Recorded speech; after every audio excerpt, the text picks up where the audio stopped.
네, 여러분 안녕하십니까. 아침에 매일경제 시작하겠습니다. 민지숙 앵커의 휴가로 이번 주만 제가 진행하도록 하겠습니다. 그럼 먼저 오늘 주요 조간신문에 실린 일면 기사부터 살펴보도록 하겠습니다. 주말 내내요. 이란과 미국이 종전 협상을 위한 MOU 양해각서에 합의한 거냐 만 거냐, 서명을 하느냐 마느냐, 어디서 하느냐 참 말이 많았습니다. 조금 전에 속보가 들어왔는데요. 이 내용은 오늘 어제 내용까지가 반영이 된 거고, 세부안 놓고 신경전을 벌였으나 조금 전에요. 트럼프 대통령이 본인의 SNS를 통해서 MOU 양해각서에 합의했다고 소식을 전했습니다. 이란에서는요, 미국과 19일에 스위스에서 서명을 하겠다고 확인을 해줬었는데, 이 세부안을 놓고 주말 내내 미국과 이란이 신경전을 벌였습니다.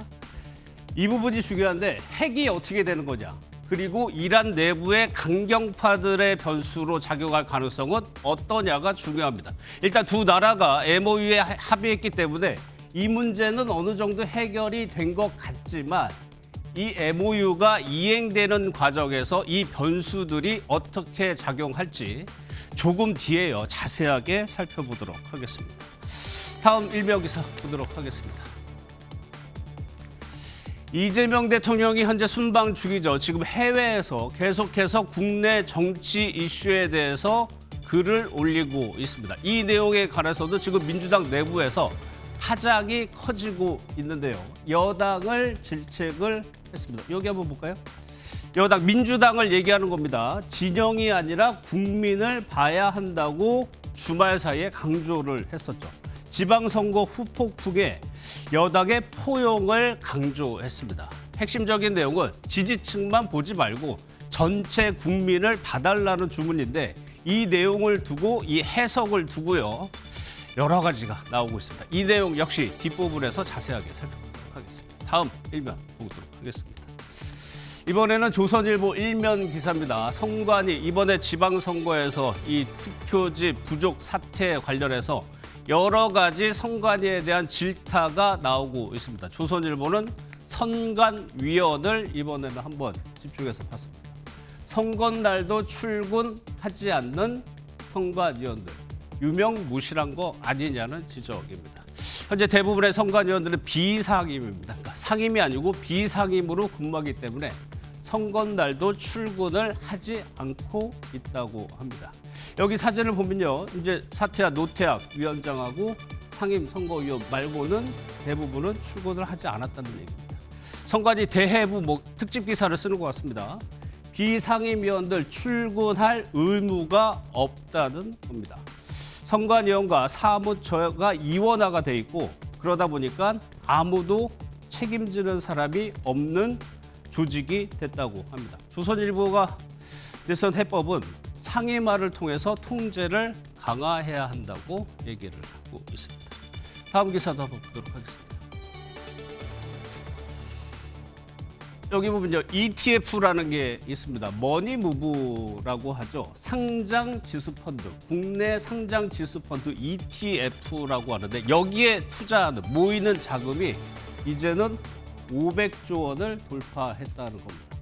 증가세를 보면요, 최근 42일 만에 100조가 늘어났습니다. 최근에 참 주식 얘기하시는 분들 굉장히 많은데, ETF에 투자하는 금액도 순자산이 500조가 늘어났다는 얘기입니다. 예, 다음 기사도 보도록 하겠습니다. 청년 측 생존 문제 아니냐, 무슨 얘기냐면 탈모약 얘기입니다. 탈모약. 지난번 대선에서도 한번 이슈가 됐었고 공약 수준까지 갔었죠. 정은경 보건복지부 장관이 공론화 과정을 거쳐서 이 청년층의 탈모약에 대해서 건강보험 적용을 추진하겠다고 밝혔습니다. 최근에 보면요, 20, 30대 청년층의 탈모에 대해서 관심이 상당히 많이 있었죠. 여기 보면요, 탈모를 생존 문제로 받아들이는 청년층에 우선 적용하는 방안이 유력하다고 합니다. 그런데 여기요, 다만 정은경 장관은 탈모약의 건보 적용을 두고 찬반 입장이 갈리는 만큼 공론화 과정을 거쳐야 한다. 사회적 논의가 선행돼야 한다고 강조를 했습니다.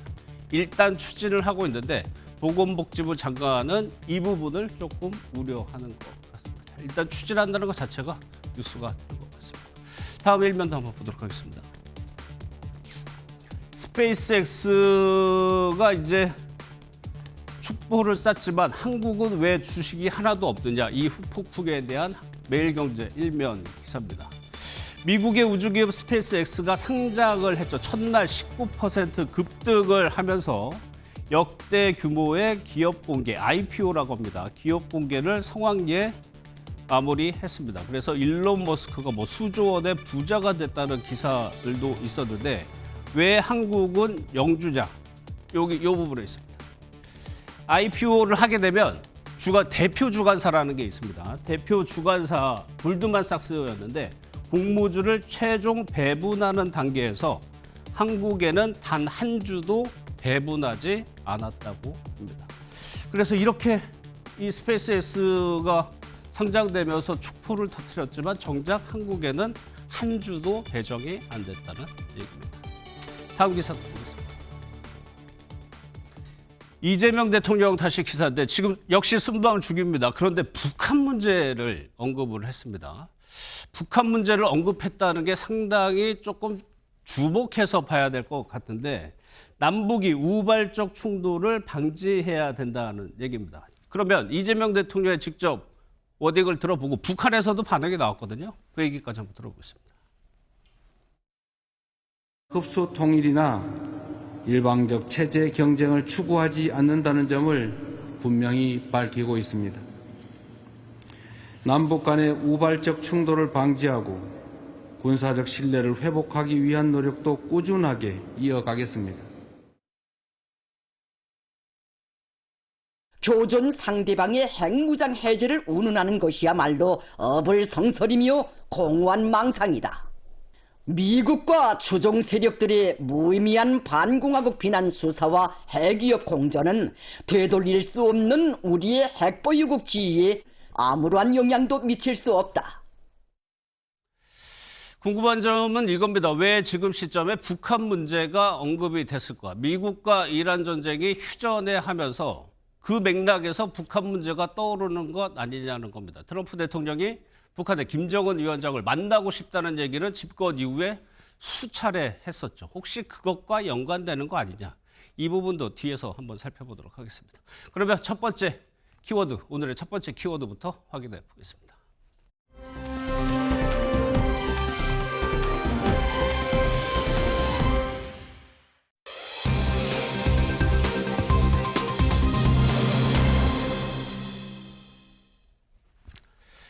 네, 앞서 말씀드린 대로 이란과 미국의 종전 협상을 위한 MOU, 양해 각서가 조금 전에 합의됐다고 양국에서 얘기를 했습니다. 그런데 오늘이요, 미국 시간으로 트럼프 대통령의 80살, 80세 생일이 되는 날입니다. 조금 전에 트럼프 대통령이 SNS에 올렸던 내용 직접 한번 살펴보도록 하겠습니다. 이란과의 협상이 타결되었습니다. 모두에게 축하드립니다라고 얘기를 했습니다. 김상일 평론가님, 네. 글쎄 트럼프 대통령이 워낙 많은 말을 그동안 쏟아내서 그런데 이거는 신빙성이 있는 것 같아요. 이란에서도 합의가 됐다라고 얘기를 했기 때문에. 그러면 100일이 넘게 지금 전쟁을 벌여왔다가 전쟁이 오늘부로 해서 일단 군사작전은 끝난다는 얘기죠, 이 얘기가. 그렇죠. 이제 정식 서명은 19일 날 하지만 지도부의 승인이 다 나서 사실상의 타결이 됐다고 하니까 지도부의 이런 의사가 이제 전파가 되면은 사실상 모든 이제 충돌은 상당히 급격하게 예. 사라지게 되겠죠. 그런 효과를 거둘 것이라고 보는데요. 어쨌든 트럼프를 보고 있으면 정말 마치 무슨 리얼리티 쇼를 진행하는 듯이 국정을 운영하고 있다는 생각이 들어요. 그래서 이렇게 하는 것들에 대해서 역시 그 세계 최대 강대국이니까 또 이런 것들이 되는구나 이런 생각도 또 들어서 한편으로는 씁쓸하기도 하고 한편으로는 우리가 앞으로 트럼프를 우리나라는 또 어떻게 응대를 해야 할 것인가 이런 고민에도 빠지게 하는 좀 아이러니한 대목이다 이런 생각이 듭니다. 예. 사실 두 나라의 협상 과정에서 여러 가지 세부적인 논의, 이슈가 있었습니다. 그런데 조금 전에 트럼프 대통령이 올린 내용은 이 호르무즈 얘기를 했습니다. 호르무즈 해협의 무상 개방을 전적으로 허가한다. 무상 개방이라고 했습니다. 이란은 그동안에 호르무즈를 통과하려면 이른바 통행료를 내야 된다고 주장을 하고 있었는데 무상 개방이라고 트럼프 대통령은 표현을 했어요. 그리고 미국 해군 봉쇄의 즉각적인 해제를 허가한다라고 얘기를 했습니다. 여러 가지 동결 자금을 해제하느냐 여러 가지가 이슈가 있지만 우리에게 가장 중요한 거는 호르무즈 해협이 개방이 돼서 유조선들이 자유롭게 통과해야 국제 유가가 떨어지고 물가 상승을 억제할 수가 있기 때문에 이 부분이 가장 중요한데 트럼프 대통령이 무상 개방을 최종적으로 허가한다고 얘기를 했어요. 그럼 김강사 변호사님, 이것이 조금 불씨가 될 수도 있는 건데 이란에서는 지금까지 다른 얘기가 나왔었거든요. 이것이 개방이 돼야 그 전에 전쟁 전에 유가 수준으로 돌아갈 수가 있는 거잖아요. 근데 지금 국제사에서 가장 관심이 있는 것은 이제 호르무즈 해협 아니겠습니까? 예. 뭐 핵 문제도 있지만 호르무즈 해협이 지금 세계적인 경제에 미치는 영향이 엄청나요. 특히 우리나라도 뭐 고유가라지 고물가에 굉장히 힘들지 않습니까? 그래서 이 부분인데 지금 뭐 이전에 계속 트럼프 대통령이 뭐 곧 협상됐다 뭐 그런 식으로 얘기를 해왔는데 결국 양치기 소년처럼 된 적이 없어요. 그렇죠. 그런데 이번은 뭐 될 것 같다는 생각이 듭니다. 예. 그래서 가장 관심 있는 것은 호르무즈 해협이 과연 언제 개방이 되느냐, 예. 실질적으로 실행이 되느냐 이런 문제거든요. 근데 저 뭐 타결이 됐다고 단정적으로 얘기하는데 그것도 한번 좀 봐야 할 것 같아요. 아, 그래요? 예, 예. 예. 지금 사실 그러면 이렇게 끝나면 종전이 되는 거냐? 예. 이것도 약간 의문의 여지가 있는 게 뭐냐면 협상안에 뭐 60일 휴전안이 담긴다 뭐 그런 얘기가 있거든요. 예. 그러면 이미 종전이 되는 건데 왜 60일 휴전안이 또 담기느냐 이제 이런 또 좀 헷갈리실 수 그렇죠. 있죠. 그러면 예. 이거 종전이 맞느냐 맞지 않느냐 상당히 좀 헷갈린 부분이 좀 있어요. 그렇지만 일단 뭐 제일 중요한 것은 호르무즈 해협이 일단 개방이 되는 게 제일 중요하고 유가가 또 하락을 해야 하고 그래야지 정말 어떻게 보면 살인적 인플레이션이 곳곳에 일어나고 있는데 이런 부분들이 어느 정도 좀 해소가 돼야 한다 이렇게 보고요. 지금 사실 호르무즈 해협 자체에 대해서 지금 무상 개방이 거의 확정된 것처럼 트럼프는 얘기하고 있잖아요. 예. 그런데 이전에 이란은 뭐 법까지 막 통과시키면서 통행료를 받겠다고 하지 않았습니까? 법제화하고 있죠. 그렇죠. 예. 그래서 정말 이 부분도 무상 개방이 막는지 그렇지 않은지 예. 이제 그런 분들이 좀 불씨가 될 수 있어서 일단은 뭐 서로 서명하고 그 내용을 확인을 해야지 예. 과연 트럼프의 말이 진실인지 여부가 좀 확인이 될 것으로 보입니다. 맞습니다. 지금 양측에서는 평화협상 타결, 그러니까 협상이 타결됐다는 수준에서만 뉴스가 나오고 있기 때문에 구체적으로 뭘 타결했는지에 대해서는 아직까지 나오고 있지 않습니다. 조금 전에 이란에서 나온 내용 한번 볼까요?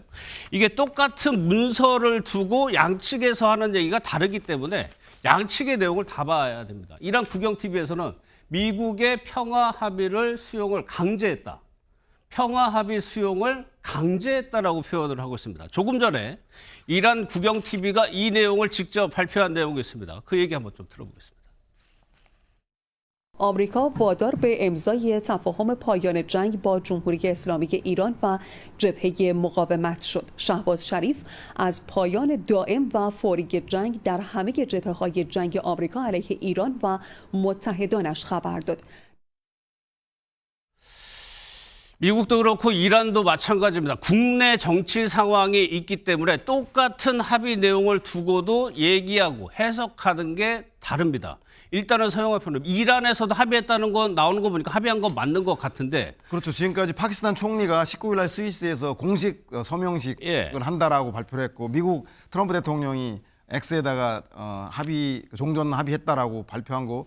그래서 이란은 과연 어떤 입장일까 궁금했는데 이란 그 내 관영 통신에서도 휴전 합의 서명식이 곧 이루어질 것이다라고 하는 보도가 있었습니다. 이걸로 보면 이제 이란도 사실상 종전 합의했다고 하는데 이렇게 세계 평화에 세계 경제 안정에 큰 흐름을 잡는 큰 불은 꺼졌는데요.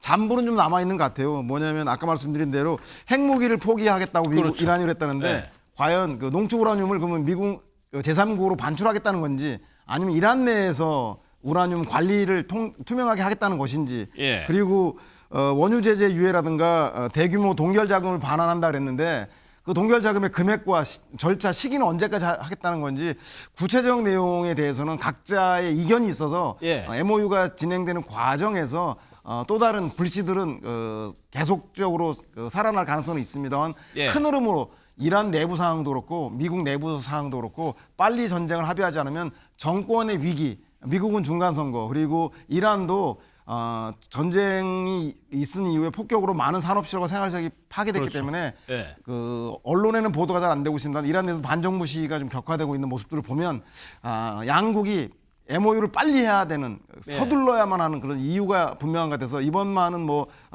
확실한 뉴스인 것 같다는 생각이 듭니다. 예, 중요한 거는 이제 서영호 평론가께서 지적해 주신 것은 미국에서 가장 중요한 건 핵 문제입니다. 이란의 핵을 어떻게 할 거냐.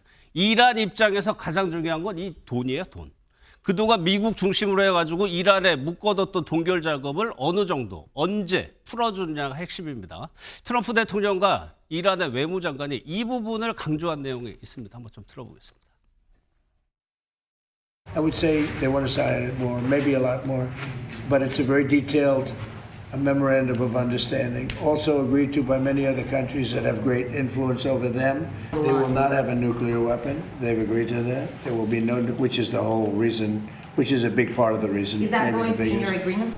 موضوع هسته‌ای رو موکول کردیم به مرحله دوم که خب مرحله سخت‌تری هست و 60 روز مذاکره براش پیش بینی شده. در مرحله دوم یا توافق نهایی بحث هسته‌ای در کنار بحث رفع تحریم‌های ایران و یکی دو تا موضوع دیگه که حالا سر فرصت خواهم گفت بررسی خواهد شد و توافق نهایی صورت خواهد گرفت. 그래서 조금 전에 합의했다는 내용이 이 두 내용까지 포함됐는지는 조금 더 봐야 되겠는데 오늘 합의한 내용은 엄밀히 얘기하면 종전 협상을 위한 큰 틀의 약에 가서 큰 틀의 합의 내용을 이란과 미국이 합의를 했다는 겁니다. 그럼 변수가 있겠죠. 주말 사이에서 이란의 강경파들이 이 협상안에 대해서 반대를 하고 있다는 얘기가 나왔습니다. 그리고 새벽 사이에 이스라엘이 레바논을 다시 공격을 하면서 그 부분에 대해서 트럼프 대통령이 내가 화가 났다라고 얘기할 정도로 변수가 됩니다. 대변인, 이게 이제 오늘 합의를 했어요. 그렇다면 전제돼야 되는 게 군사 공격 없어야 되고 이란의 강경파에서도 미국의 무언가 굴복하는 인상을 국민들에게 주면 안 되는 거거든요. 그러면 이 MOU가 유지되기 위해서 가장 중요한 거는 좀 뭐라고 좀 볼 것 같습니다. 저는 이제 이란 내에서 강경파들이 얘기하는 부분은 일종의 어떻게 보면 역할 분담이 될 수도 있다고 봅니다. 왜냐하면 그렇게 해야지만 그런 표현을 썼어요. 미국의 식민지가 되는 거 아니냐 그런 강경한 얘기를 했지만 예. 이란 입장에서는 일정 부분 전쟁을 멈추고 본인들 내에서 보면 올해 1, 2월 달 같은 경우에 인플레이션 때문에 자체적으로 시위가 있지 않았습니까? 그렇죠. 이런 부분에서 일정 부분 강경파에서 큰 소리 내고 이거에 대해 반대하지만 그럼에도 불구하고 했다는 것으로 접점을 찾을 수 있습니다. 이거는 예. 이란 내에서 컨트롤 가능한데 도리어 저는 미국에서 있어서 변수가 이란의 강경파보다도 이스라엘의 가능성이 있습니다. 이스라엘이 자꾸 그 총리 입장에서는 계속 전쟁을 치러야지만 본인의 사법 리스크를 좀 줄일 수 있는 그런 어떤 그렇죠. 본인의 내재적 어떤 욕심이 있습니다. 욕구가 있기 때문에 자꾸 레바논을 공격할 수 있거든요. 그래서 지금 이 부분에 있어서 트럼프 입장에서는 왜 내 방식대로 가지 않느냐는 불만이 있습니다. 그렇지만 이스라엘 입장에서도 미국이 만약에 이 전쟁에 있어서 손을 떼면 이스라엘 단독으로 할 수 없다는 현실에 직면하기 때문에 그 과정상의 작은 어떤 전쟁은 있을 수 있지만 큰 흐름은 제가 볼 때는 평화 협상으로 가는 거 아닌가 그런 생각을 해봅니다. 네타냐후 총리에 대해서 이제 트럼프 대통령과 상당히 가까운 긴밀한 관계로 알고 있었는데 오늘 또 화가 났다는 거예요. 서명을 하려고 했는데 불과 몇 시간 전에 이스라엘이 레바논을 공격하면서 이게 이란 쪽에서 여기에 대해서 문제를 제기했던 것 같습니다. 판단력이 없다라고 네타냐후 총리에게까지 아주 몇 번에 걸쳐서 지금 최근에 화를 내고 있는데 이 부분만 하나 짚어볼게요. 기사님 평론가님. 트럼프 대통령의 생일이에요.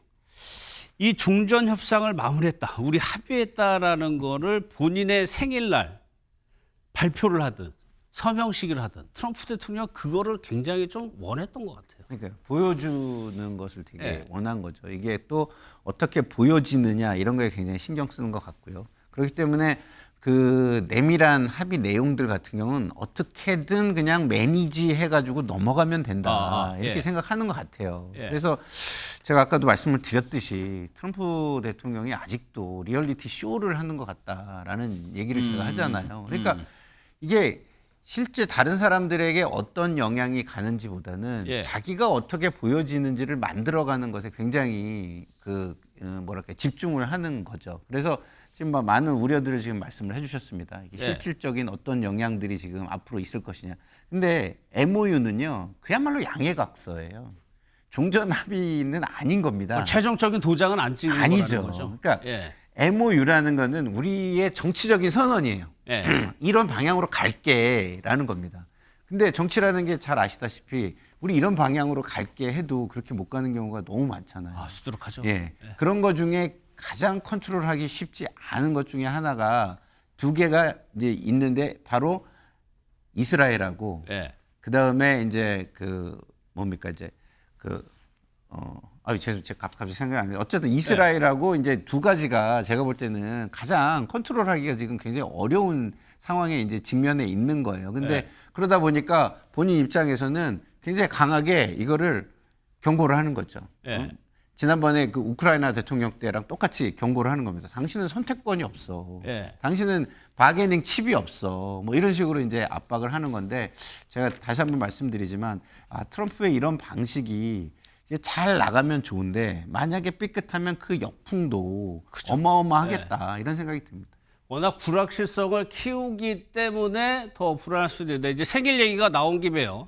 트럼프 대통령이 생일을 맞아서인지 아니면 미국의 건국 250주년을 맞아서인지 백악관 앞마당에서 UFC 이종 격투기 경기를 한다는 겁니다. 시작은 조금 뒤에 한다고 하는데 이것을 두고도 미국 내에서 논란이 상당했습니다. 루비오 국무장관 얘기부터 한번 들어보겠습니다. Billion people all over the world will be watching America celebrate its 250th birthday with the White House in the background and some of the best athletes in the world in that octagon. It's a gift to the American people. We are fighting on Sunday night on the White House lawn. No matter what.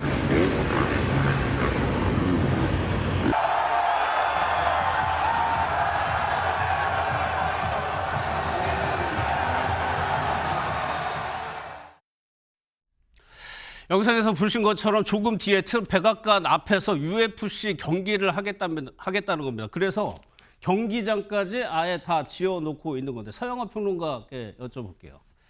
이게 명칭은 건국 250주년 기념입니다. 7월 4일이 250주년이 되는 날이에요. 그런데 오늘 트럼프 생일날 이거를 했다는 거는 이거 정치적으로 어떻게 해석을 해야 됩니까? 글쎄요. 제가 볼 땐 트럼프는 항상 우리가 상상하는 그 기대 이상의 것을 하는데 아마 트럼프 대통령이 UFC를 좋아하는 거는 힘과 힘의 적자생의 야국강생의 그 표본을 보여주는 거기 때문에 트럼프 대통령이 아주 좋아한다고 합니다. 본인의 성향이 좀 반영돼 있다. 그리고 그 전에 왜 미국과 이란과의 그 전쟁 협상이 중단됐을 때도 바로 UFC를 직관하러 가서 그랬죠.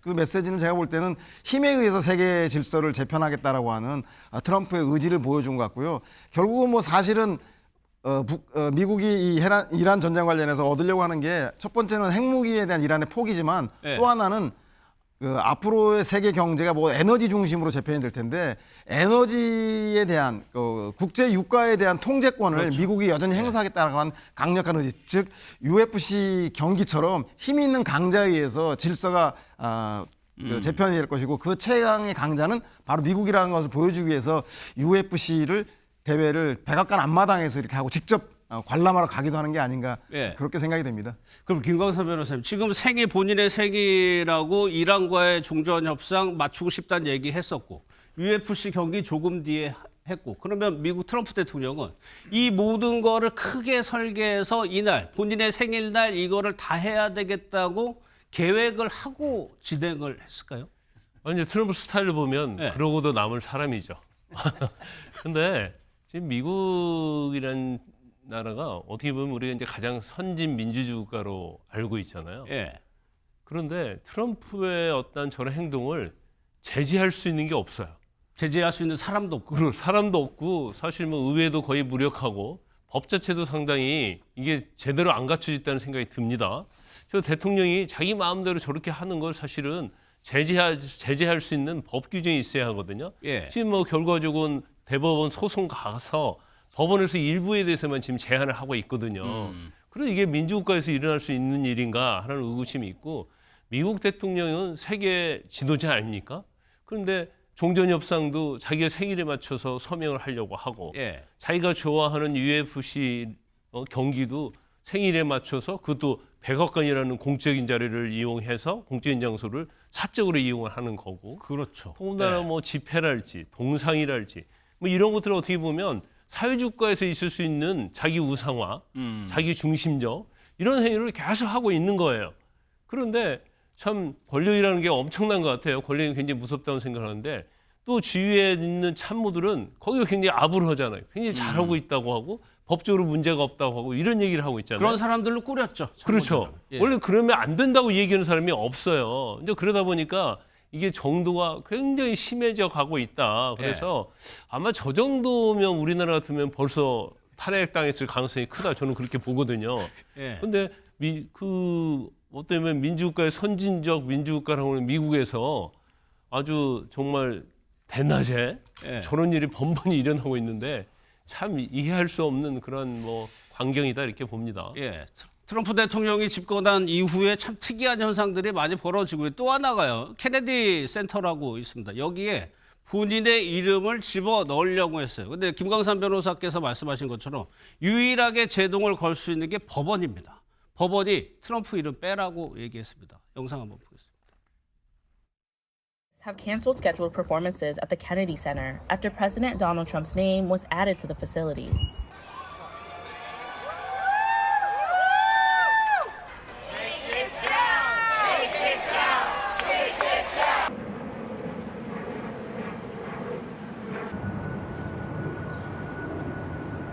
I was very happy when the judicial system was accurate and, finally made a stand and said, no, the name had to come down. 이 내용은 사진으로 제가 설명을 드리겠습니다. 트럼프 이름 지우는 케네디 센터. 미국 워싱턴 DC에는 존 F 케네디 공연 예술 센터라는 것이 있는데 여기에 트럼프 이름을 걸려고 했어요. 근데 보신 것처럼 법원에서 이를 제동을 하면서 트럼프의 이름이 떨어지는 이 현장입니다. 이 앞에는 시위대예요. 여기 보면 You are no JFK. 존 F 케네디를 얘기하는 겁니다. You는 트럼프 대통령을 얘기하는 거고 당신은 케네디 대통령이 아니다라는 구호를 든 시위대가 이 철거 현장을 환영하기 위해서 나온 겁니다. 김기훈 대표님께서는 이런 현상, 미국에서 트럼프 대통령을 중심으로 벌어진 현상은 어떻게 생각하세요? 그러니까 트럼프 대통령에 있는 미국이 우리가 진짜 생각하는 민주주의의 어떤 모범 국가였냐 이 부분에 대해서 많이 회의를 갖게 합니다. 권위라는 거는 사실 본인이 힘이 있다고 권위가 생기는 건 아니죠. 사후 역사적으로 국민들이 볼 때 좋은 대통령이 있구나, 훌륭한 대통령 업적이 있구나 그랬을 때 자연스럽게 기념관도 만들어질 수 있고 공항명도 바뀔 수 있습니다. 앞서 우리가 일종의 어떻게 보면 UFC를 백악관 앞에서 하는데 저는 무릇 드는 생각이 로마 시대 때 콜로세움이 있지 않습니까? 그때 보면 검투사를 동원해가지고 많은 사람들이 거기에서 열렬히 환호를 보였습니다. 빵과 포도주와 어떤 정치적 흥분 그런 걸 받았죠. 그렇지만 어떻게 보면 그 이면에는 폭군이라는 그 시대의 어떤 로마를 지배했던 황제가 과연 그때 상황을 잘 다스렸느냐에 대한 부분이 역사적으로 평가가 있습니다. 그래서 전 트럼프 대통령이 물론 스트롱맨으로서 자기가 권한이 있을 때 이것저것 하고 싶은 마음이 있겠지만 역사의 평가가 있다는 거죠. 그래서 저는 트럼프 대통령이 잘한 부분이 분명히 있다고 봅니다. 하지만 본인이 잘한다고 손치더라도 그거를 억지로 힘이 있어서 눌러서 뭔가 하려고 했을 때 역반응이 날 수밖에 없고 무엇보다도 그래도 미국이라는 나라는 상권 분립이 존재한다. 그래서 대통령이 힘이 있더라도 법원에서 제동을 거는 좋은 나라가 아닌가 그런 생각을 합니다. 알겠습니다. 하나만 더 짧게 보도록 하겠습니다. 이런 와중에 트럼프 미국의 대통령이고 뭐 전쟁에서 보셨다시피 전 세계 국제 정세에 미치는 영향이 워낙 크기 때문에 주목을 할 수밖에 없어요. 그런데 돌연 김정은 위원장과의 협상했던 회담했던 사진을 SNS 이 사진입니다. 이 사진을 갑자기 올렸어요. 트럼프 대통령과 김정은 위원장이 2018년에 정상회담을 하던 사진을 갑자기 트럼프 대통령이 올렸습니다. 아무 의미 없이 올릴 것 같지는 않아서 김상일 평론가님께 여쭤볼게요. 그러면 이란 전쟁 어느 정도 해결했어요? 어느 정도? 그렇다면 트럼프 대통령의 관심은 김정은 위원장으로 가는 거 아니냐는 추측이 자연스럽게 나오거든요. 그러니까 트럼프가 항상 생각하는 건 자기 이익과 자기가 보여지는 것이죠. 근데 이란 전쟁 이후에 그러면 어젠다를 무엇을 세팅해가지고 내가 중심에서 보여지게 할 것인가 이런 생각을 했을 것 같고요. 그런 것으로 아주 좋은 소재가 북한과의 또 핵 협상 이런 것들이다라고 생각하는 것 같아요. 그렇기 때문에 내가 앞으로 이렇게 계속해서 어젠다의 중심에 서겠다라는 것을 저 사진 한 장으로 다시 보여주고 있는 것이다 이런 생각이 들고, 근데 이런 것이 굉장히 위험한 거는 우리가 쭉 얘기를 하지만 미국 내에 다 총기 소지도 가능하고 다 그러잖아요. 근데 이런 식으로 예측 가능성이 자꾸 떨어지고 사회에 대한 신뢰도 떨어지거나 아니면 상대적 분노를, 사적 분노를 계속 느끼게 하는 상황들이 온다면 이것이 위험해지지는 않을까? 우리가 계속 뭐 세계 최고의 민주주의 국가 막 이 얘기를 하고 있는데 그 민주성이 상당히 약화되고 있는 모습인 것 같다. 이런 항상 트럼프의 그 뭐랄까요? SNS를 통해서 다음 사회가 어떻게 될까? 이것을 쳐다봐야 되고 그것에 따라서 감정의 기복이나 뭐 그다음에 앞으로의 생활이나 이런 것들의 영향을 우려하거나 뭐 거기에 막 흥분해야 되고 이런 상황이 계속 전개될 것 같다는 불안감이 듭니다. 이 사진은 이제 2번 김정은 위원장과 회담을 했었죠. 1차 때 사진입니다. 그러니까 잘 됐을 때.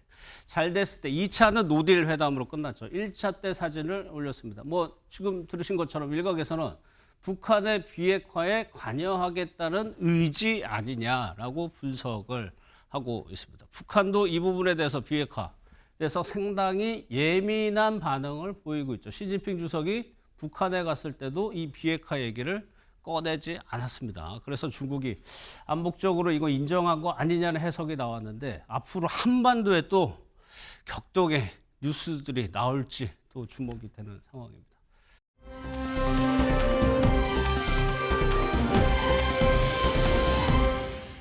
이재명 대통령의 순방 중에 정부 여당에게 보내는 듯한 SNS 글을 써서 지금 민주당이 굉장히 파장이 일고 있습니다. 어제 조승래 사무총장이 기자간담회에서 대통령의 발언을 이렇게 해석해야 된다라고 얘기를 했습니다. 조승래 총장은 정청래 대표의 측근으로 분류되는 인물입니다. 먼저 영상부터 보겠습니다.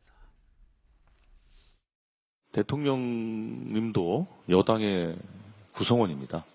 그렇기 때문에 그 메시지는 특정한 개인, 특정한 지도부라기보다는 우리 여당이 이 지방선거 이후에 어떤 자세를 가지고 국정 운영을 해야 될 것인지 그거에 대한 책임성을 강조하기 위해서 말씀하신 거로 이해를 하고 있고요.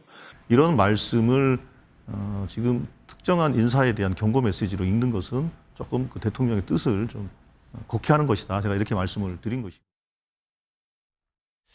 이재명 대통령은 원론적인 수준에서 글을 올렸기 때문에 그 배경, 해석을 봐야 되는데 첫 번째로 체크해야 될 게 청와대 내부에서 정청래 대표의 그 이른바 정권은 짧다라는 발언을 어떻게 보고 있느냐. 매일경제입니다. 청와대 참모진도 이거 당 쪼개자는 거냐. 부글부글 한다는 겁니다. 이 밑에 자세한 내용 보겠습니다. 청와대 내부에서도 격앙된 분위기가 감지된다. 참모진들은 사실상 당을 쪼개자는 선언이냐, 당의 분열을 초래할 수 있는 발언이다. 다소 격앙된 반응이 나오고 있습니다. 서영업 평론가님께 여쭤볼게요.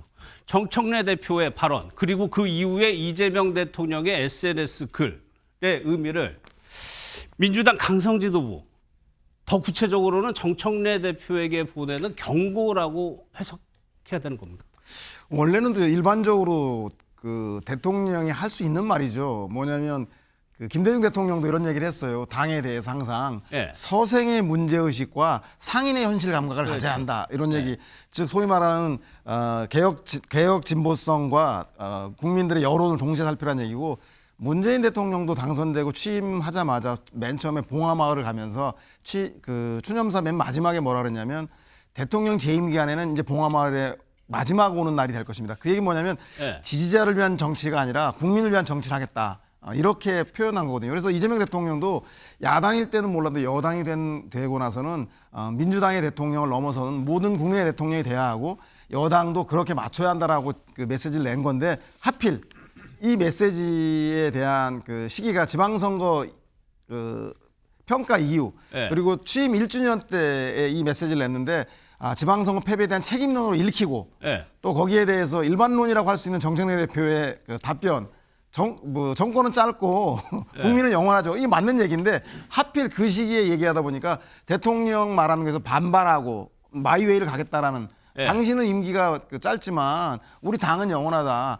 우리 국민을 믿고 가는 당은 영원하다라고 하는 반발로 읽히는 게 아닌가라고 해서 어찌됐든 두 분은 일상적으로 할 수 있는 정치 용어를 한 것인데 시기와 상황이 아주 미묘한 시기에 정청래 대표로부터 향후 전당대회에 대한 본인의 거취 문제를 압박하는 이런 걸 읽히고 있어서 정청래 대표는 아주 곤욕스러운 시간들이 아닌가 생각이 듭니다. 예. 그러니까 조승래 총장의 해석에 좀 더 무게를 실는 거예요, 상황 평론가님? 저는 일반론임에도 불구하고 상황 논리가 정청래 대표에게 불리하게 될 수밖에 없는 메시지는 있다. 네네. 예. 이러다 보니까 이게 뭐 여당 내에서는 이 발언의 그러니까 해석을 대통령의 발언의 해석을 두고 뭐 여러 가지 해석, 조승래 총장에 대해서 일반론적으로 여당 자체에 대해서 얘기한 것 아니다. 여당의 강경파, 더 나아가선 정청래 대표에게 보내는 메시지다. 여러 가지 해석이 나오고 있는 상황인데 김광삼 변호사께서 보시기에는 차기 여당의 전당대회에 정청래 대표가 다시 나선다는 거는 뭐 기본적인 뭐 얘기였죠. 거기에 대해서 이제 정청래 대표에게 무언의 메시지를 보내는 거라고 좀 해석하세요? 저는 그거 당연하다고 생각해요. 예. 그런데 일단 이제 대통령께서 지금 유럽 순방 중이잖아요. 그런데 유럽 순방보다는 지금 전당대회에 더 관심이 많다 그런 생각이 듭니다. 예. 지금 뭐 SNS에 계속 올리고 있잖아요. 또 지난 1주년 기념 때도 이기는 곳을 졌다고 하면 이긴 것이 아니다. 그건 뭐 당연히 정청래 대표를 겨냥했다 이렇게 볼 수가 있고요. 뭐 책임의 원언할지 이런 것들이 사실은 전체적으로 보면 조승래 사무총장은 특정인을 겨냥한 것이 아니다 하는데 그건 제가 볼 때는 그것은 손바닥으로 하늘을 가리는 거라고 봐요. 전체적인 워딩을 보면 당연히 정청래 대표를 향하고 있다 이렇게 볼 수밖에 없거든요.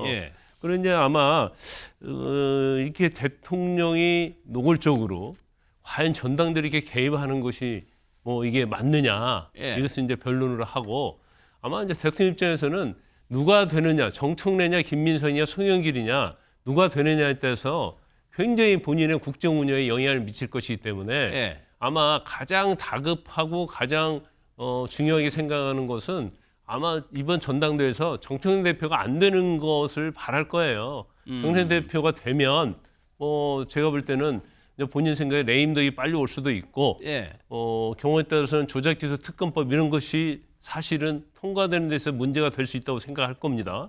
그러면 본인의 현안, 개인적인 현안과 국정 운영에 워낙 누가 당대표가 되느냐가 중요하기 때문에 대통령 입장에서는 유럽 순방에 가 있지만 지금의 시기가 굉장히 중요하거든요. 그래서 정청래 대표로 하여금 당대표 선거에 아예 못 나오게 하는 방법 아니면 대통령이 계속 메시지를 줘서 나의 뜻은 누구에게 있다고 이걸 전달하는 방법 여러 가지를 혼용해서 쓰고 있다. 그래서 결과적으로 전당대회에서는 누가 당대표가 돼야지 본인의 이제 국정 운영에 도움이 되는지 그 메시지를 계속적으로 전달하고 있는데 그게 제가 볼 때는 해석하기 어려운 게 아니고 너무나 명확하게 전달을 하고 있다. 누구나 해석할 수 있을 정도로 저는 그렇게 봅니다. 김광삼 변호사께서 이제 노골적이라는 표현을 쓰셨지만 이거 보시는 분에 따라서 다르게 보실 수도 있을 것 같아요. 중앙일보에서는 김광삼 변호사께서 얘기한 것처럼 비슷한 정청래 대표의 딜레마라고 표현을 했습니다. 보수 언론이라는 걸 좀 감안하고 보셔야 될 것 같아요. 여당 내에서 2년차 대통령에 과연 맞설 수 있느냐는 얘기가 나온다고 합니다. 정청래 대표가 만약에 전당대회 나갔어요. 나가서 떨어지게 됐을 때는 아예 당내 자리가 사라질 수가 있다. 그렇다고 연임 안 하겠다고 하면 밀려나는 모양새가 될 수 있다라는 의견들이 나오고 있는 겁니다. 대통령은 순방 중에 수석 보좌관 회의도 열었는데 이 문제요. 김상현 평론가께 여쭤보겠습니다. 정청래 대표의 딜레마입니까 지금? 굉장히 힘든 상황이죠. 뭐 딜레마라기보다는 본인의 출마 의지는 굉장히 강한 것 같고요. 그 강한 출마 의지 속에서 여러 가지 해석들이 지금 나오는 상황이라 굉장히 좀 곤혹스러운 상황이 이어지고 있다 이런 생각이 듭니다. 그렇지만 이런 것들에 대한 모든 책임과 행동은 본인에게 달려 있는 것입니다. 그러니까 지방선거에 대한 그 평가가 지금 당대표의 평가와 그다음에 대통령 그리고 일부 지지자들의 평가가 지금 다른 상황입니다. 그런 사람들을 본인의 평가가 통할 수 있게 설득할 수 있느냐 없느냐가 관건인 것 같고요. 그 평가가 일각에서 볼 때는 이게 그냥 밀어붙이기 아니냐. 본인이 연임하기 위해서 그냥 쭉 앞으로만 달려가는 거 아니냐. 이렇게 좀 생각하는 부분이 있는 것이고요. 그거에 대한 지금 반작용이 굉장히 강하게 일고 있기 때문에 본인이 이걸 적절하게 설득해내지 못한다면 뭐 보수 언론이긴 하지만 말씀하신 대로 2년차 대통령입니다. 2년차 대통령을 꺾고 당대표가 선다. 이게 무슨 의미겠습니까? 만약에 된다고 하더라도 그렇죠. 정부의 권위나 대통령의 권위나 이런 것은 완전히 무너져 버리는 그런 상황이 되잖아요. 그래서 지금 당 내에서는 이겨도 이길 수가 없다. 그러니 출마를 안 하는 게 맞지 않느냐라는 설득 작업이 굉장히 강도 높게 이루어지고 있는 것 같습니다. 그러니까 이겨도 만약에 전당대회 나가서 이겨도 이긴 게 아니다라는 그렇죠. 거예요. 집권 2년 차기 때문에. 그래서 조승래 이제 사무총장이 저희 MBN 시사 스페셜에 출마해서 그러니까 정청래 대표의 출마 여부가 1차 가늠자가 될 것 같은데 여기에 대해서 아직까지 얘기가 없더라 이런 취지의 얘기를 했습니다. 그 얘기 한번 좀 직접 들어보겠습니다. 지금 이 시각까지 정청래 대표의 의중은 어떤 겁니까? 당대표 출마 관련해서. 저도 모르겠습니다. 이게 아까 제가 그 기자간담회 오늘 11시에 있었습니다. 그래서 당연히 기자들의 질문이 있지 그렇죠. 않겠습니까? 그래서 제가 물어봤어요. 답을 안 하더라고요. 뭐래요? 아니, 답을 안 하더라고요. 네. 보안 수사권 문제라든지 뭐 조작 기소 특권 문제라든지 여러 가지 이제 이슈들이 있습니다. 정청래 대표의 개인적인 소신도 있을 수 있고 그 당내 토론 과정 속에서 어떤 결론이 만들어지게 될 겁니다. 당정 간에 당연히 조율도 필요하고. 물어봤더니 답을 안 하더라. 김기욱 대변인께서 보시기엔 그동안은 당연히 도전하는 줄 알았는데 대답을 안 한다. 그러면 약간 이렇게 후퇴했다고 봐야 되는 겁니까? 지금 상황을 어떻게 해석하세요? 저는 나올 거라고 보고요. 나온다? 후퇴는 아니고요.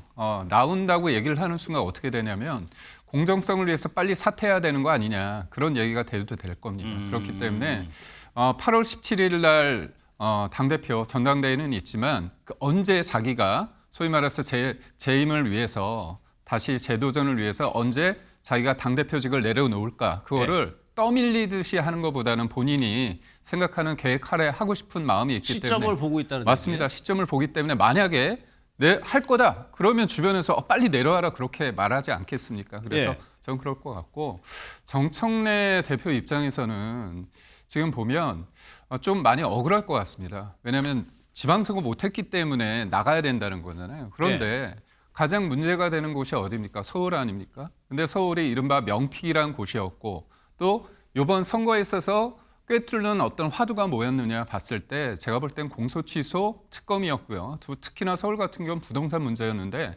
여기에 직접적으로 관여를 한 사람이 누굽니까? 이재명 대통령 아닙니까? 그렇기 때문에 지금 당대표이기 때문에 이재명 대통령과 척지기는 좀 쉽지 않습니다. 그래서 본인이 억울하다는 면은 말할 수 없기 때문에 이 지방선거에 대한 승이냐 패냐 그 과정에서의 책임론 관련해서 이런 부분을 이슈화하려는 분위기가 좀 있는 것 같아요. 그런 부분이 있고 또 하나는 맞습니다. 2년 차. 하지만 이재명 대통령이 굉장히 큰 권한과 힘이 있는 줄 알았는데 지방선거 이후에 어떻습니까? 지지율이. 지금 내리막으로 지금 그런 분위기로 치닫고 있고 또 하나는 우리가 이재명 대통령이라는 그 대통령의 방점이 있지만 부인할 수 없는 이재명 대통령은 피고인입니다. 그러니까 여러 가지를 봤을 때 내가 이재명 대통령과 같이 하는 게 맞을지 아니면 28년 공천을 위해서 내가 그립감을 가졌을 때 나한테 같이 하는 사람이 많을지에 대해서는 여러 가지 상황을 보고 마지막으로 말씀드리자면 지금의 강성 지지자들의 어떤 그립감 그게 누구한테 있느냐에 승부 아닌가 싶습니다. 상황 평론가님께 짧게 하나 여쭤보고 질문 드릴게요. 출마 그대로 연임할 도전할 것 같습니까? 아닐 것 같습니까? 지금 마음 고민이 될 것 같아요. 왜냐하면 부부지간에도 그 상황이 좋을 때 얼굴이 안 좋네 하면 그래 여보가 맛있는 거 사줄래? 이렇게 나오는데 사이가 안 좋을 때는 얼굴이 안 좋네 그러면 인간아 너 때문에 그래 너 때문에 이렇게 되는 거거든요. 같은 말이어도 상황에 따라 달라지는데 아마 대통령의 말과 그 정청래 대표의 답변이 아마 그런 상황이 아닌가 싶어서 저는 어찌됐든 간에 대통령은 정청래 대표에 대해서 개인적으로 비판하는 게 아니라 당의 운영 노선에 대해서 정책에 대해서 이야기하는 것 같고요. 전당대회에서 핵심 이슈도 누가 대표가 되느냐도 중요하지만 그것보다는 당이 외연 확장이라든가 그 중도에 대한 포섭 전략이라든가 유연한 전략 이런 당의 정체와 노선에 대한 이야기를 하는 거기 때문에 그 노선과 좀 다르게 진보 개혁 색채가 강한 정청래 대표로서는 곤혹스러운 그런 지점이 아닌가 생각이 듭니다. 상원 평론가께서 굉장히 일반적으로 얘기하시네요. 지지율 함가 본 거 한번 볼까요? 지금 여당 지지층을 통해 가지고 이제 여론조사 차기 당대표 3자 대결을 뉴스토마토가 민주당 지지층을 향해서 한 조사입니다. 김민석 총리가 40%, 송영길 전 대표, 정청래 대표가 저런 수준인 건데 그러면 기상현 평론가 이 지지율에 기반해서 판단을 해본다면 상당히 좀 불리해 보이는데 굳이 뭐 나올까 싶기도 하고요. 근데 이제 과거를 돌아다 보면 그 박찬대 원내대표와의 경선, 그러니까 당대표 선거였죠. 이겼잖아요. 그리고 얼마 전에 추미애, 한준호 경선, 추미애 그 후보가 당시에 결선도 안 가고 한 번에 이겼잖아요. 그때 보여준 게 뭡니까?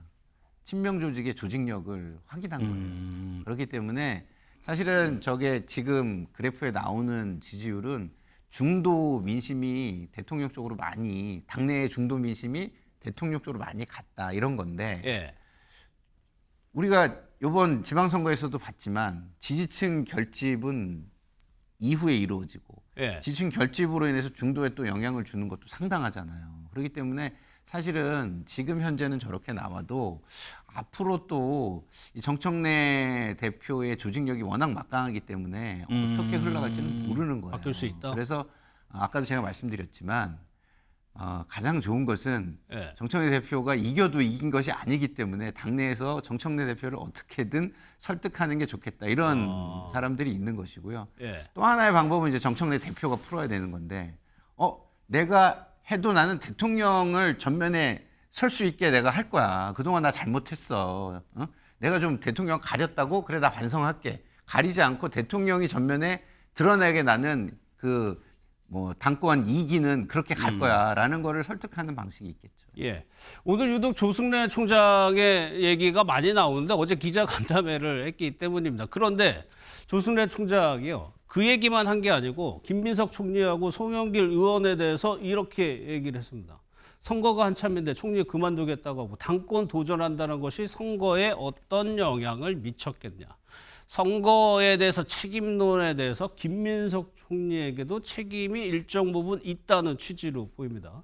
송영길 전 대표에 대해서는 돈 뿌리다가 징계받고 제명돼서 무소속으로 출마한 사람을 왜 응원했냐. 라고 해요. 김경삼 변호사님. 이제 정청래 대표하고 이제 가까운 분이에요. 견제를 했단 말이에요. 두 예비 후보가 될 수 있는 사람에 대해서. 지금 전당대회에서 사실 이제 김민석 총리가 이제 그만두 전당대회 출마를 하고 어떻게 보면 이제 대통령이 김민석을 굉장히 응원하는 메시지를 보내는 거 아니겠습니까? 그러면 지금 아까 여론조사를 봤지만 그게 상당히 저는 영향을 미치고 있다고 봐요.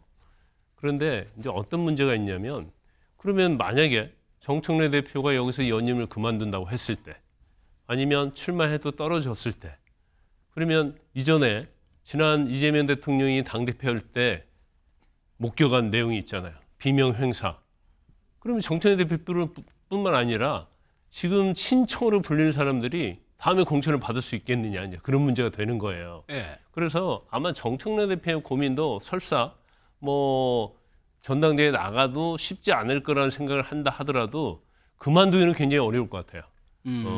웬만하면 저렇게 공격받으면 대부분 그만두려고 하죠. 예. 근데 그건 쉽지 않을 것이다. 근데 또 한 가지 아마 변수가 있다고 생각할 수도 있죠. 왜냐하면 지금 너무나 권력이 무섭게 정청래를 압박을 하니까 예. 저게 제가 볼 때는 경우에 따라서는 역풍을 불 수도 있다고 보거든요.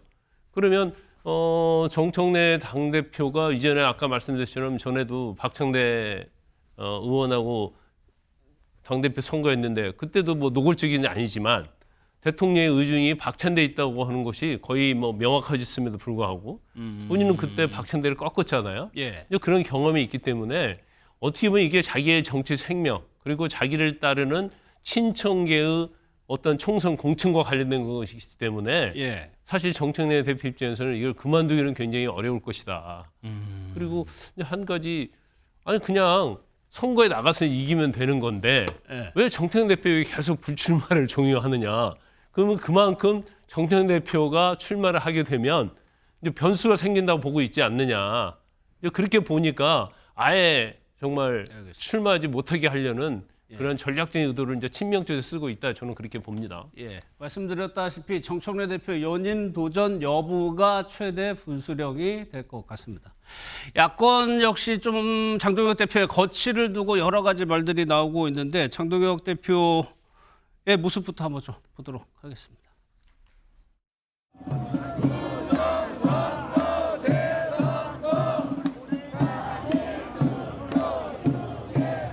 저희 청년들이 항상 응원하고 있습니다. 네, 감사합니다, 대표님. 대표님 화이팅!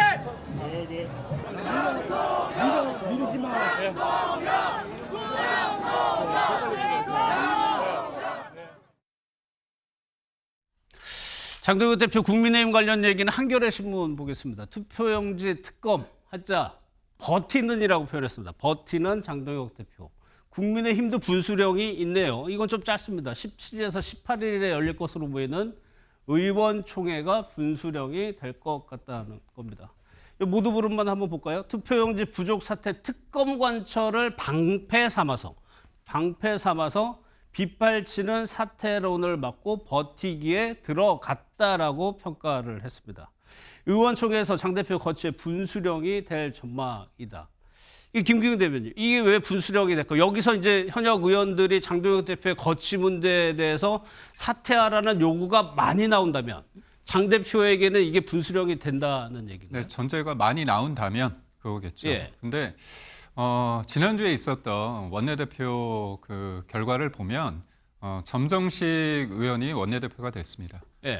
그건 어떤 의미냐? 김도우 후보와 성일정 후보에 비해서 점정식 당시 후보 같은 경우는 안정 속 변화를 좀 캐치프레이즈로 걸었던 것 같고요.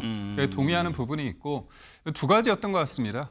장동혁 지도부에 대한 어떤 책임론 그리고 한동훈 후보에 대한 복당 문제가 뭐 쟁점적인 안건으로 올라가 있지 않지만 모든 것들이 다 관여가 돼 있거든요. 그렇죠. 연결이 예. 돼 있습니다. 그렇다면 무엇보다도 장동혁 지도부에 대한 책임론이 됐을 때 당내에서나 아니면 국민들이 볼 때 이번 지방선거에 대해서 승패에 대해서 여러 가지 관점이 있을 수 있거든요. 예. 장동혁 지도부 같은 경우는 서울과 그리고 몇 곳에 의미 있는 곳에서 선전을 했다. 그리고 그 기준점이 4년 전 지방선거가 아니라 탄핵 이후 치러졌던 2018년 지방선거였다고 보는 것 같습니다. 예. 그렇기 때문에 우선 책임론에 대한 어떤 견해가 하나의 목소리로 이어질 수 있을지 또 하나는 무엇보다도 문제를 제기하는 쪽에 있는 것 같습니다. 한동훈 의원 쪽에서 그쪽에 한동훈계에서 문제 제기하는 부분과 그리고 또 대안과 미래라는 초재선 쪽에서 문제를 제기하고 있는데 그보다는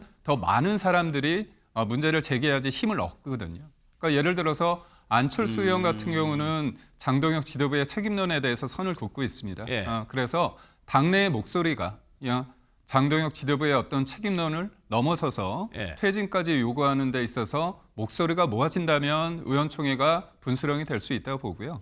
저 의원총회에서는 제가 볼 때 장동혁 지도부에 대한 여러 가지 의견도 나오겠지만 예. 지금의 대한민국에 있어서 관통하는 문제가 어떻게 보면 선관위 문제, 재선거 문제 아니겠습니까? 예. 그런 여러 가지 의견이 나오다 보면 상대적으로 장동혁 지도부에 대한 책임론이 부각이 덜 될 수도 있지 않을까 생각합니다. 그런데 현실적으로 이 부분입니다. 그러니까 촉구할 수는 있어요. 촉구하는데 문제는 실질적으로 제도적으로 어떤 방법으로 만약에 반대한다고 하면 사퇴해야 된다고 하면 어떤 방법이 있느냐. 방법이 없다는 겁니다. 왜냐하면 장 대표와 장 대표 쪽 최고위원들이 버티면 물러나게 할 방법이 이게 현실적으로 없다. 왜냐하면은 선출직 최고위원 5명 가운데 4명 이상이 사퇴해야 된다라고 해야 사퇴해야 비대위로 전환을 할 수 있다는 겁니다. 그런데 5명 중에 과연 4명 이상이 사퇴할 가능성이 있느냐. 성화 평론 현재 이 면면을 보면 가능성이 좀 낮아 보이거든요. 절대 불가능하죠. 예. 특히 뭐 의총이 17일, 18일 분수령회가 하는데 의원총회에도 권한이 없어요. 그러니까 그렇죠. 예를 들어서 예.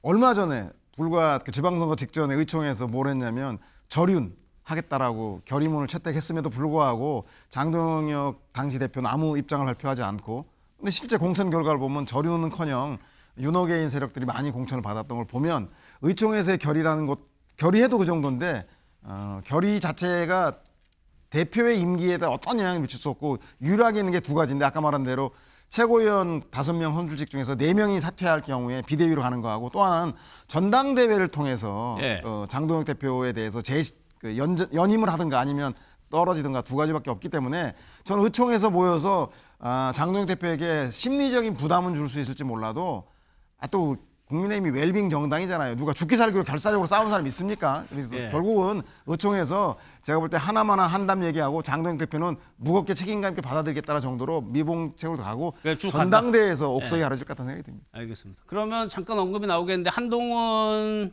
의원 그러니까 복당 무소속입니다. 지금 복당을 해야 되는데 이 부분은 어떻게 되는 거냐. 저희 MBN에 출연해서 빠른 복당이 필요하다. 이런 취지로 얘기를 했거든요. 그 얘기 한번 들어보겠습니다. 그렇게 막 서둘 문제는 아닌 것 같아요. 뭐 그 문제를 막 이렇게 얘기하고 하게 되면 뭐 블랙홀처로 또 빠져 들어가지 않겠습니까? 보수를 재건하고 이재명 정권을 제대로 견제하기 위해서는 빠른 복당이 필요하겠죠. 그렇지만 제 말씀은 그걸 가지고 모든 뭐 정치공학에서 뭐 주고받고 이런 문제 할 문제가 아니다라는 것이고 그렇지만 이 복당이 저를 위한 것이 아니라 보수의 재건 그리고 대한민국의 균형추를 맞추는 어떤 그런 계기로서 작동하지 않겠습니까? 그런 면에서 마냥 미룰 수는 없겠죠. 이 얘기입니다. 너무 늦어질 필요 없죠. 이 보수 재건을 위해서는 아무래도 국민의힘이라는 당이 필요할 수도 있을 것 같은데 김광산 변호사님, 지금 국민의힘 강성 지지자들의 정서를 보면은 그냥 이 상태로 입당을 받아주는 거 안 된다 이런 의견도 있는 것 같거든요. 아니 장동혁 대표가 대표 있는 이상은 사실은 복당은 쉽지 않을 거예요. 예. 뭐 사실은 제명할 이유의 어떤 가치도 없는 걸 가지고 제명을 한 거 아니겠습니까? 그러면 못 들어가기 위해서 한 건데 결과적으로 뭐 당선이 돼서 복당은 상수가 됐다 이렇게 봐요. 그러면 지금 보수 재건을 위해서 또 이재명 정부와 민주당의 견제를 위해서라도 하루도 빠르면 빠를수록 좋은 건 맞아요. 그런데 하지만 지금 당황 상황 자체가 당권파하고 장동혁이 완전히 맞고 있기 때문에 이건 쉽지가 않죠. 그래서 서두를 필요 없다는 것은 이거 서두른다고 되는 것이 아니다. 현재는. 그래서 점차적으로 이제 분위기가 성숙돼야지 복당을 할 수 있다고 보는데 지금 장동혁 대표뿐만 아니라 이제 당권파가 이걸 거부하고 있잖아요. 근데 제가 볼 때는 지난 지방선거 때도 그렇고 이미 식물당 지도부가 된 거예요. 그렇기 때문에 어떻게 보면 당대표가 선거에 운동하러 오는데 이걸 막는 경우가 어디 있습니까? 그러면 당대표로서 역할이 전혀 없기 때문에 식물당 대표도 이렇게 볼 수가 있고 이미 민심은 저는 정해졌다고 봐요. 단지 안간힘을 쓰면서 이제 그 자리를 지키려고 하는데 그건 저는 이제 쉽지는 않다고 보고요. 일단은 지금 뭐 일부 당권파에서 뭐 조작기소 특검법이랄지 뭐 선거와 관련된 문제가 중요하다고 하는데 저렇게 그릇도 안 되는 당권파가 현재 있는 상황에서 그걸 효과적으로 이끌어갈 수가 없어요. 그러면 자신들이 당권파 그만두고 새로운 지도부를 구성해야 하는데 저렇게까지 하면서 버티는 걸 보면 정말 이해가 가지 않는 측면이 좀 있고 제1야당 대표잖아요. 제1야당 대표가 모자 쓰고 선거 관련 장소에 가서 단독으로 출연해가지고 아직 재선거 관련해서 당에 있어 그것도 제대로 아젠다가 정해지도 않았는데 이제 저런 모습을 보면 참 안타깝다는 생각이 들어요. 보면 볼수록. 네. 그러면 김경우 대변인께 장해찬 부원장은 이렇게 전제 조건 비슷한 걸 달았어요. 단계 문제 만약에 사과하고 이런 것들이 선행이 된다면 복당이 좀 가능하다고 보세요? 저는 복당 여부는요, 기계 정치 공학적으로 풀 수 있는 부분이 아닙니다. 네. 한동훈 의원에 대한 부분은 좀 감정이 많이 섞여 있습니다. 이게 당원 게시판 문제 관련해서 네. 본인이 그걸 언제 알고 본인이 그거에 대한 문제인식을 어떻게 하고 사과를 했는지 부분에 대해서 본인이 인지한 시점이 굉장히 1년 뒤 정도라고 얘기를 하시거든요. 예. 그렇다면 그게 맞는지의 여부조차 좀 모르는 거고 저는 사실 이 당원 게시판 문제가 꽤 오래되지 않았습니까? 저는 그 당시에 뭐라고 얘기를 했냐면 한동훈 당시 대표가 솔직하게 말을 하고 이 문제가 관여가 돼 있다고 손치더라도 당대표가 내려오는 당대표를 끌어내리는 그런 부분에 대해서는 전 동의하지 않는다 얘기를 했습니다. 그래서 저는 이게 본인이 그냥 탈당한 게 아닙니다. 절차적인 어떤 과정을 통해서 제명이 됐고요. 예. 한동훈 당시 전 대표도 이 부분에 대해서 법적인 다툼보다는 정치적으로 이걸 풀어서 어떻게 보면 복귀를 한 거죠. 예. 그렇다면 저는 본인이 복당 문제에 대해서 본인 입으로 저렇게 자꾸 얘기하는 건 큰 의미가 없다고 봅니다. 예. 국민이 당원이 우리한테는 한동훈 의원이 있구나. 아니 총선 이기기 위해서는 필요하네. 그럼 당연히 더 누구보다도 적극적으로 할 겁니다. 그래서 자연스럽게 어떤 시간이 조금 저는 필요한 문제라고 보고 있고 이 한동훈 의원과의 문제는 당 지도부 간의 문제가 아닙니다. 예. 전반적으로 국민의힘 의원들 사이에서 한동훈 의원이 어떤 평가를 받고 어떤 관계 맺음을 하고 있느냐를 중요한 거지 그것을 지도부로 국한시켜서 보는 것 문제도 제대로 풀 수 없고 현실과 맞지 않다. 알겠습니다.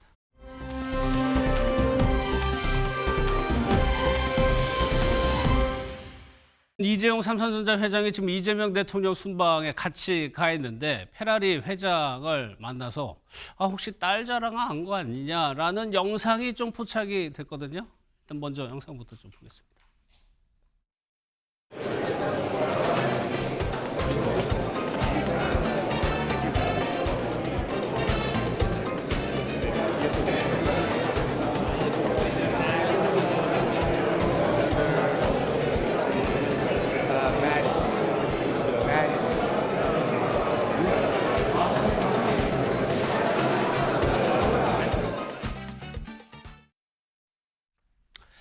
화면에 포착된 거는 저 장면입니다. 페라리 회장하고 얘기를 하다가 메디슨이라는 얘기를 이제 두 번 하는데 이제 딸 이원주 씨인가요? 딸의 이름을 얘기한 거 보니까 김상일 평론가님 혹시 딸 관련해서 이제 뭐 사진이라든가 이런 거 보고 웃으면서 혹시 자랑한 거 아니냐는 추측이거든요. 글쎄요, 뭐 당연히 그래 보이는데 네. 이거는 제가 볼 때는 우리 김광선 변호사님이 답변하시는 게 훨씬 나을 것 같아요.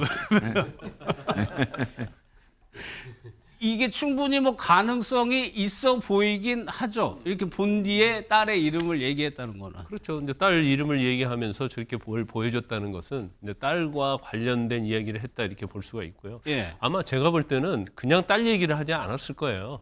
뭔가 페라리 CEO잖아요. 이제 페라리는 뭐 세계에서 최고의 명품 차고. 예. 그러면 뭐 구체적으로 아마 이재용 회장의 딸이 언제 어떤 일을 하는지는 모르겠어요. 그런데 아마 어떻든 간에 이제 페라리 회장과 어떤 관련성 아니면 페라리와 어떤 관련성이 있을 가능성이 크다. 근데 저거 자체는 제가 볼 때는 어떤 비즈니스보다는 사적인 내용이잖아요. 가족과 관계되는 거. 이런 스몰 토크하는 그렇죠. 뭐 상황이죠? 그러면 저렇게 스몰 토크 할 정도 되면 제가 볼 때는 상당히 친밀한 관계고 뭐 경우에 따라서는 지금 뭐 베네토 회장 입장에서 보면 예. 뭐 앞으로 어떤 페라리랄지 여러 가지 차도 사실은 전부 다 AI랄지 반도체와 관련되는 거거든요. 그렇죠. 그러면 서로 협력할 수 있는 여지가 굉장히 많이 있기 때문에 예. 더구나 지금 세계에서 가장 제일 잘 나가는 회사가 바로 삼성 아닙니까? 그렇기 때문에 아마 페라리 회장 입장에서 보면 서로의 어떤 그런 관계를 유지하는 것이 페라리의 어떤 비즈니스에도 엄청나게 도움이 된다 이렇게 생각할 겁니다. 예. 뭐 핵심 내용은 이런 거였습니다. 이제 비즈니스 테이블이 있었는데 이제 이탈리아가 삼성의 특별한 국가다라고 이재용 회장이 소개를 했고 페라리 회장은 한국은 영감을 주는 나라다. 이제 두 기업이 무언가 협력을 할 수도 있을 것 같습니다.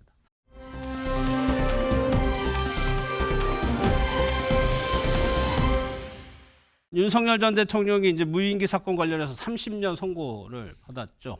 김기리 변호사 얘기 한번 들어보도록 하겠습니다. 저는 이 사건 변론을 준비하면서 단 한 차례도 이 사건이 유죄가 선고될 것이라고 생각해 본 적이 없습니다. 자유는 공짜가 아닙니다. 국가 안보는 그냥 지켜지는 것이 아닙니다. 무언가 이상하다고 느껴졌을 때 그 누구도 우리 스스로를 지켜주지 않을 것입니다. 오늘 사법부는 제가 뭐라고 말해야 될지 모르겠네요. 과연 대통령이 이 사건 작전이 이적인지 사법부의 판단이 아니라 국민 여러분들이 판단해 주십시오. 선고가 난 이후에 이제 기자들의 질문에 조금 울음을 보인 것도 같은데 30년, 징역 30년을 선고받았죠. 핵심은 저거였습니다. 계엄을 과연 언제부터 준비를 했느냐. 이번 재판부는 2024년 9월부터 계엄을 준비했다라고 봤습니다. 서영호 평론. 이것이 윤석열 전 대통령의 선고에서 저번에는 3일 전인가 이틀 전에 준비했다라고 한 거하고 확연한 차이를 보이는 대목이거든요.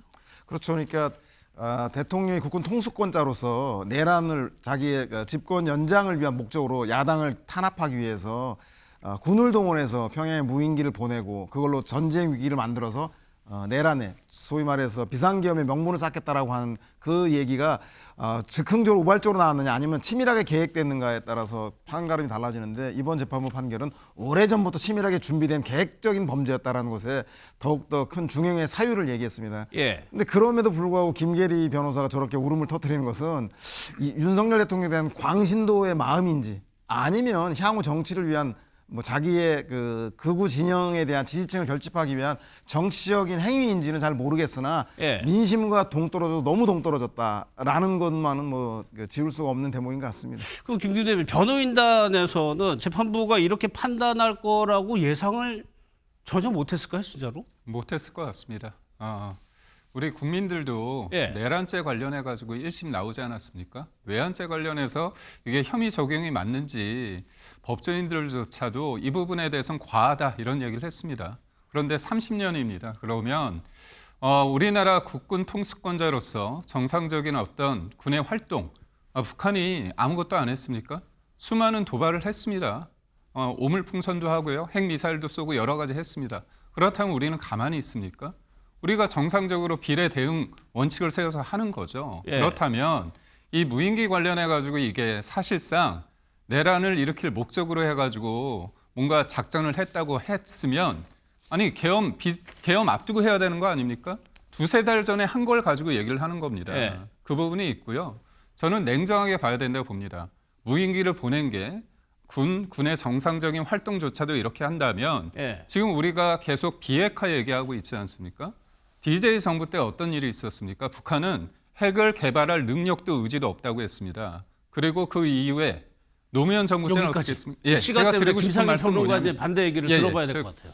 핵무기를 진척시켰던 예. 진보 정권에 있어서의 문제점 이 부분을 어떻게 보겠습니까? 예, 제가 짧게 반론을 드리면 예. 일단 사법부의 판단이기 때문에 많은 정보, 양쪽의 주장을 다 듣고 판단한 것입니다. 이걸 국민이 아셔야 되고 그다음에 이것이 그냥 평상시에 북한에 대응을 해온 그게 아니라 그 이후에 불법 계엄이라는 게 있었습니다.